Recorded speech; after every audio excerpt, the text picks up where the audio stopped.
A venue that can compete with the history, tradition, and importance of the House chamber. He added, I look forward to giving a great State of the Union address in the near future. Mike Hanna has more from Washington.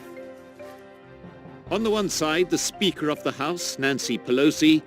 On the other, the President of the United States, the country's two most powerful political figures locked in a bitter dispute over the annual State of the Union address.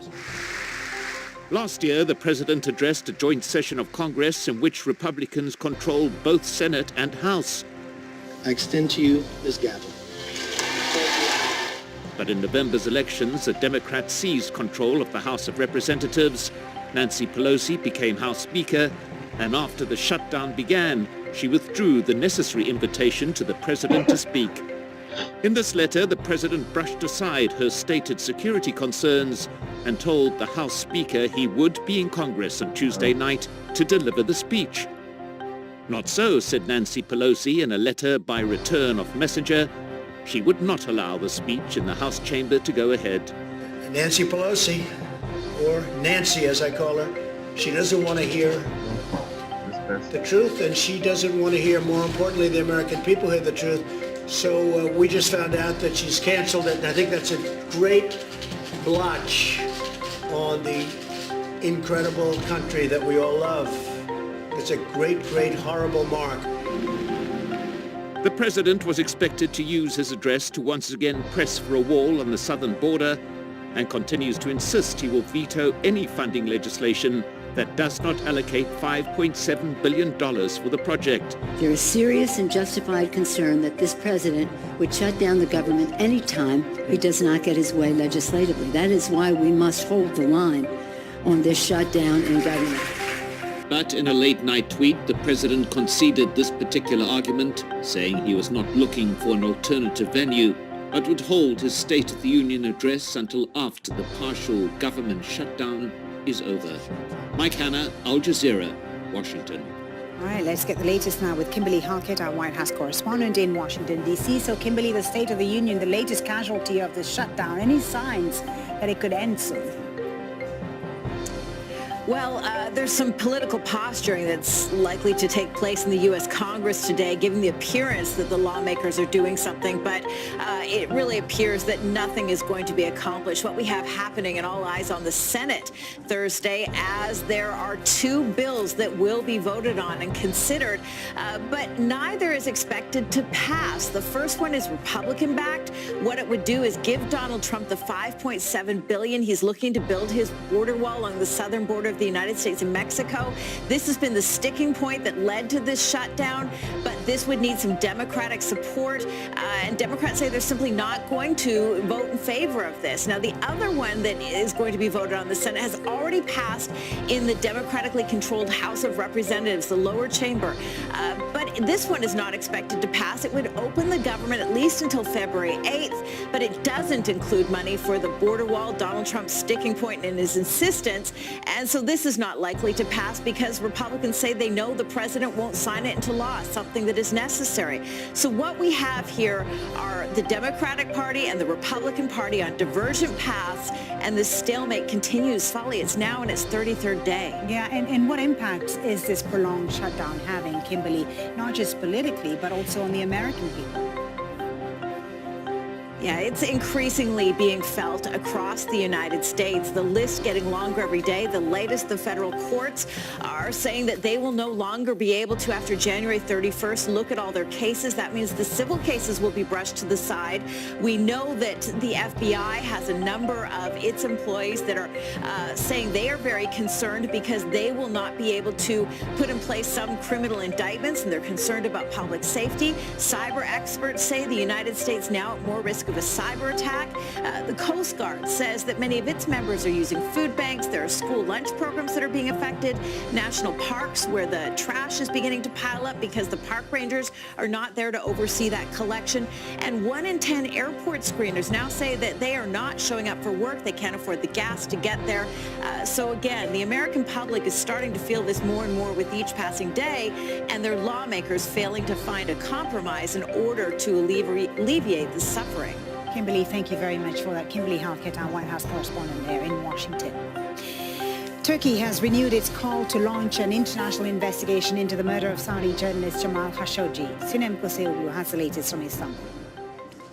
Turkish officials have been reiterating that a time for an international investigation has come for Jamal Khashoggi murder case, because Turks have been complaining about the lack of cooperation and collaboration with the Saudi prosecutor's office. They have been claiming that everything is transparent about the legal process in Turkey, but they receive no information, no evidence, even no records of the interviews of the suspects from the prosecutor's office in Riyadh. And Turkey's foreign minister underlined that President Erdogan has ordered his team to push efforts for an international investigation to be launched. And they have been saying that they are already in touch with other countries to start such a process. Also, Turkey's foreign minister said today that UN rapporteur Dr. Agnes Kalamard is about to visit Turkey on January 28th, and if he has time, he will have a special meeting with her as well.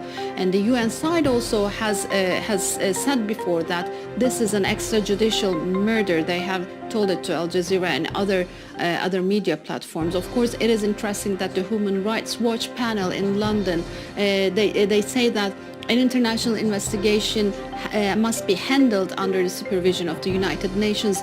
These are all important because still the Saudi authorities have no cooperation with the Turks or other countries, and it seems that it is not only Turkey who lost confidence in the cooperation with the Saudis, but it is also the human rights organizations and other third countries. A report has documented evidence of Saudi Arabia constructing its first known ballistic missile factory. According to the Washington Post, several weapons experts have examined satellite images showing the suspected missile sites near Riyadh. At the moment, Saudi Arabia does not possess any nuclear weapons, but Crown Prince Mohammed bin Salman has previously expressed his desire to obtain them to counter what he calls a threat from Iran. In Sudan, one person has been killed and several others injured after fighting broke out between National Intelligence Service and army troops overnight Wednesday. The incident in Port Sudan is the first of its kind since anti-government protests began a month ago. Demonstrators have been calling for an end to President Omar al-Bashir's 30-year rule. North Korea's leader Kim Jong-un says he trusts U.S. President Donald Trump's approach as officials from both countries prepare for another summit.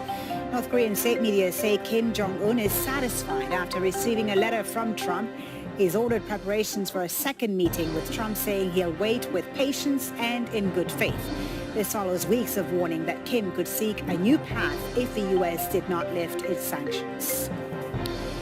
Beijing says a Chinese-Australian writer is being held on suspicion of endangering state security. China's foreign ministry says the Australian government has been officially notified of Yang Hengjung's detention. Meanwhile, Canada's ambassador to China has questioned the strength of the U.S. legal case against Huawei's chief financial officer. Meng Wanzhou is fighting extradition to the U.S. after being arrested in Vancouver in December at the request of American authorities. She's accused of violating sanctions, which she is denying. In a letter, Basuki Chahayapurnama had asked people not to come to the prison to greet him. Instead, he quietly left together with his son, who posted this on his Instagram account. I have no words to describe how happy I am. 2 years he was here in prison. 2 years for something we strongly believe he was falsely accused of.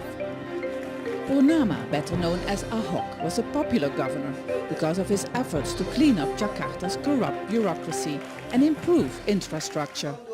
But after a video went viral in which he questioned the use of a Quranic verse, all went rapidly downhill for him. Mass rallies by conservative groups led to his arrest, and he lost his re-election bid. His case was widely seen as a sign of increasing intolerance against minorities in Indonesia. Supporters of former Governor Basuki Chahayapurnama are urged to tone down celebrations for his release. Just 3 months to go to the elections, the campaign team of President Joko Widodo is concerned that remarks by the outspoken former governor could endanger the president's re-election.